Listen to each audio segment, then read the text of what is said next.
Hello everybody les amis, salut, c'est Sébastien sur Actualia on YouTube et www.actualia.fr. Alors j'ai mon PC fixe, je suis un peu dégoûté parce que j'ai mon PC fixe qui a lâché. Alors mon PC fixe c'est quoi? C'est un AMD Ryzen 5 3600X avec 32 Go de RAM, une Nvidia 1660 et qui était sympa, water cooling et tout ça, qui fonctionnait super bien, qui me permettait d'avoir tous mes effets et tout, de faire tous mes trucs multimédia super sympas. Et je sais pas pourquoi, je l'ai éteint normalement et tout, et puis le matin je l'allume et tout va bien et tout, puis à un moment donné, il s'est éteint, j'ai pas compris, quand je l'ai rallumé, écran noir. Alors, je me suis dit, c'est peut-être la carte graphique. J'en avais une, donc, de mon ancien PC, qui est un de mes PC de test, une Nvidia GTX 745. Donc, j'ai enlevé ma Nvidia GTX 1660 et j'ai mis la Nvidia GTX 745. Il s'est avéré que ce n'était pas ça, donc ça marchait toujours. Donc, j'ai débranché tout ce qui était NVMe et SSD, ou quand il y en a un qui, est foiré, cramé, être en court-circuit, et qui fait qu'en fait, il empêche le PC de démarrer. Enfin, pas de démarrer, mais de booter. J'ai enlevé tout ça, j'ai mis qu'un SSD, rien à faire. Il s'allume, écran noir, j'accède même pas au BIOS, rien. Alors, j'ai un petit bouton derrière ma carte mère, donc je me suis dit, eh bien, je vais appuyer sur le petit bouton derrière pour resetter la carte mère. Rien à faire. Et je me suis dit, bon, on va débrancher carrément tout SSD NVMe. Il va au moins booter et dire, il n'y a pas de système, il n'y a pas de SSD, il n'y a rien sur quoi booter, et il va me dire, est-ce que je dois booter sur le réseau? Rien du tout. Toujours pareil, il s'allume, tout le RGB s'allume, tout nickel et tout ça, mais il ne veut pas booter. Enfin, il ne veut pas aller après ça et un écran noir. Alors, je me suis dit, c'est peut-être la mémoire. Donc, j'ai enlevé les barrettes une à une, et puis j'en ai mis une, j'en ai enlevé, j'en ai mis l'autre, et tout ça. Il ne voulait pas booter. Et puis, là, il y a pas si longtemps, on m'a dit, ouais, c'est peut-être le 12 volts. Il faudrait que je regarde avec un voltmètre si le 12 volts fonctionne. Après, je me dis, il se peut qu'il fonctionne à vide, mais pas en charge. C'est-à-dire qu'il s'effondre. Par exemple, quand il est en charge. Après, je me dis, si c'est l'alimentation qui foire, oh, allez, il y en a pour une centaine d'euros maximum, je pense. Donc ça va. Clac, clac, clac, 4 vis, on vient l'alimentation, on en remet une autre, on rebascule les câbles bien comme il faut, et c'est bon. Contre, si c'est la carte mère, c'est autre chose. Ma carte mère est une Asus TUF Gaming 2, et le problème, c'est que maintenant, elle n'existe plus. Il y a la TUF Gaming de nouvelle génération, parce que moi, c'est une B450 pour supporter mon AMD Ryzen 5 3600X, et automatiquement, maintenant, c'est la B550, mon TUF Gaming Rogue, qui gère le RGB et tout comme il faut, comme ma carte le fait à l'heure actuelle. Il faut compter à peu près dans les 200 €, la carte mère, seulement. Là, ça serait déjà un peu plus problématique. Et imaginez-vous que c'est l'Alim qui s'est mis en court-circuit et qui a aussi pété la carte mère. Donc, vous en avez pour 100 € d'Alim, vous en avez pour 200 € de carte mère. Alors, vous allez dire, ouais, t'as qu'à te mettre une carte mère à 80 balles, 80 €. Non. Si je change la carte mère, je remets une carte mère digne de ce nom. C'est-à-dire qui me gère tout mon RGB, tout impeccable et tout ça. La carte mère qu'il faut. Si c'est pour repartir sur un truc à 89 €, une carte mère à 89 €, c'est pas la peine. Alors donc, surtout que je me rappelle, je sais plus qui avait acheté une kit là pas cher avec du MSI, je crois, ou du Gigabit, je sais pas quoi, en carte mère bas de gamme. Il avait eu que des problèmes. Donc là, justement, sur mon PC, j'aimais bien tout rouler. Faut dire ce qui est, Asus, c'est quand même, voilà, un cran au-dessus, sans aller péter dans des cartes mères à 250 ou 300 euros. Et donc, je me dis, si jamais c'est alimentation plus carte mère, donc alimentation, il y en a pour une centaine d'euros, carte mère, il y en a pour 200 euros, ça fait 300 euros. 300 euros, je me dis que est-ce bien le coup, est-ce que ça vaut le coup de réparer mon PC?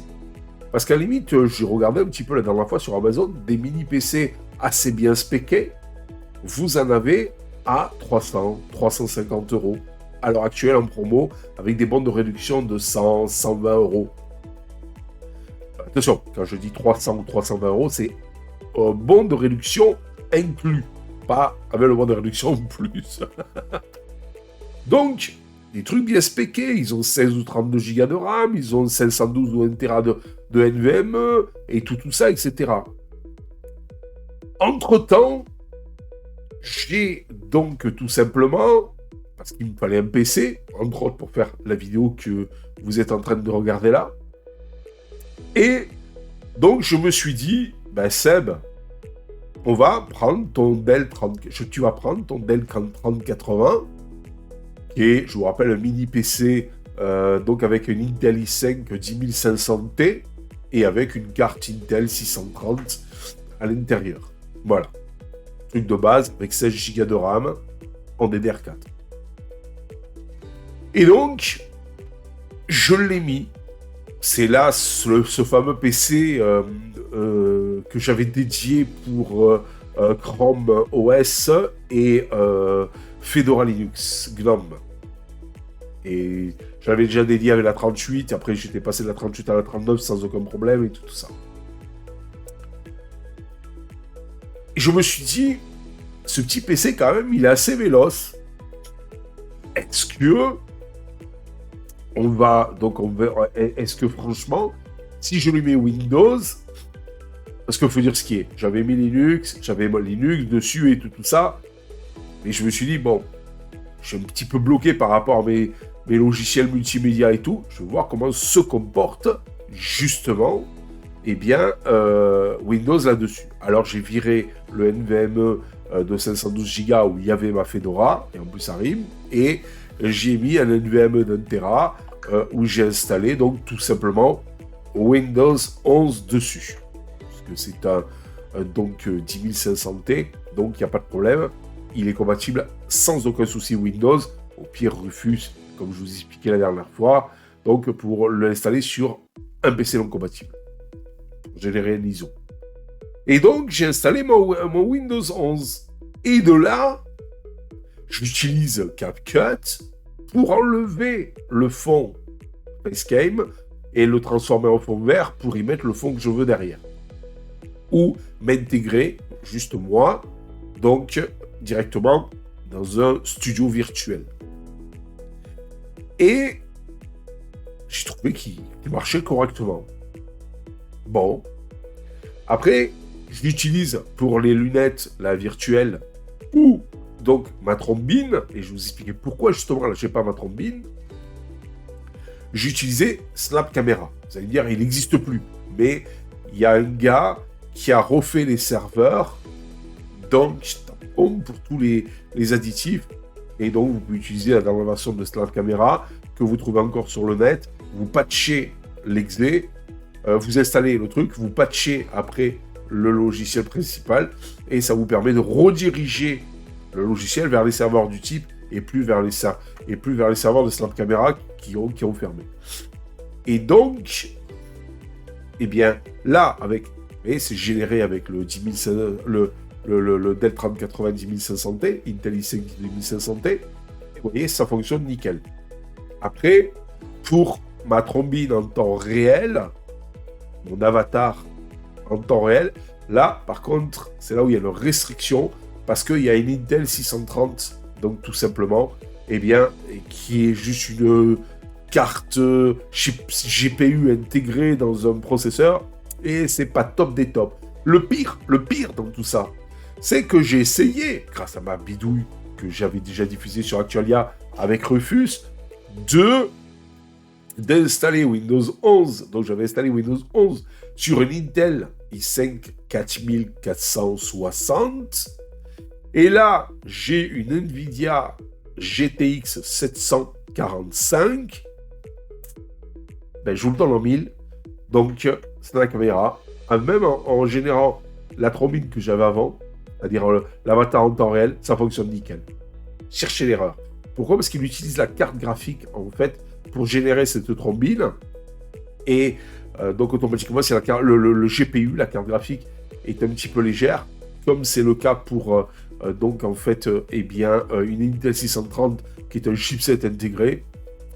Et ben voilà.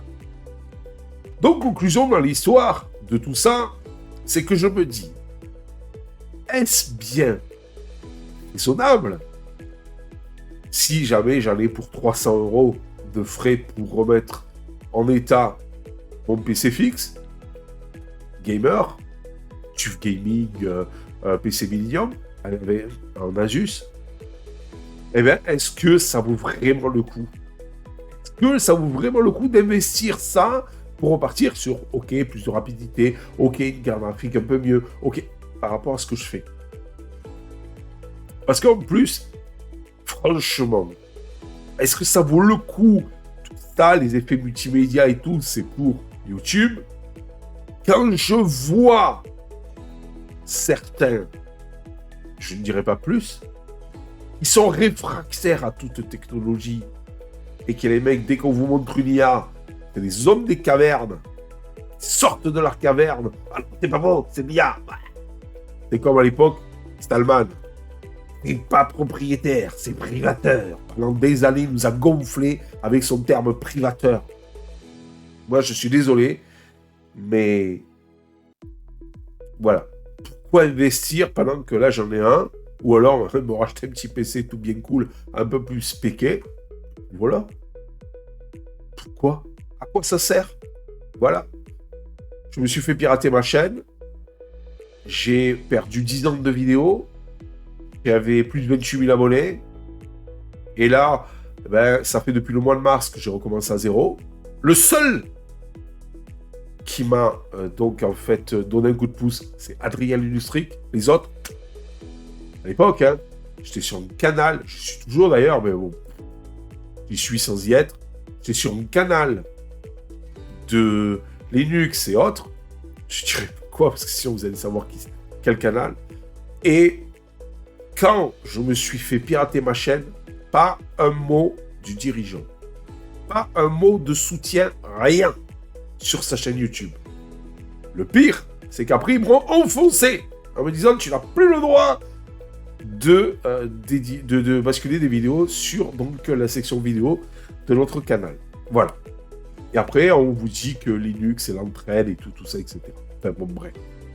Alors, j'écoutais, il n'y a pas si longtemps que ça, une vidéo de monsieur Marc Péchaud qui commençait à en avoir ras-le-bol lui aussi, de YouTube, de ses règles à la con. Bon, il n'y a pas si longtemps que ça, je me suis fait straquer une vidéo et qui avait rien à voir.